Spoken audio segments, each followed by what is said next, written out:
18-10-2024 Ajmer birthday ছিল। রাতের ডিনারটা করতে সময়টা ছিল পুজোর পরই, তাই ভিড় একটু বেশি। ফার্স্ট ফ্লোরে জায়গা না পেয়ে আমরা গ্রাউন্ড ফ্লোরে এসে বসলাম।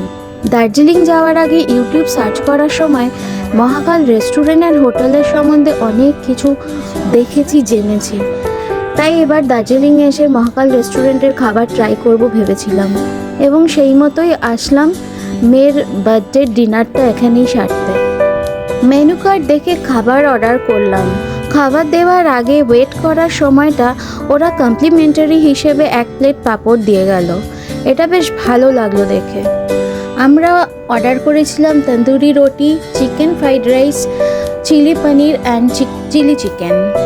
খাবারের কোয়ালিটি আর কোয়ান্টিটি দাম অনুযায়ী ঠিকই ছিল। সবগুলো আইটেম ভালো লাগলো। চিলি চিকেনটা আমার একটু অন্যরকম লেগেছে। দেখলাম চিলি চিকেনটা বেশ হলুদ রঙের, মানে ওর সাথে সয়া সস প্লাস হলুদ দেওয়া হয়েছে, যেটা নাকি আমি এক্সপেক্ট করিনি।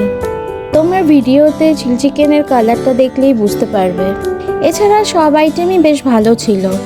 মেয়ের বার্থডের দিনটা মহাকাল থেকে পেট পুজো করে আমরা হোটেলে ফিরলাম।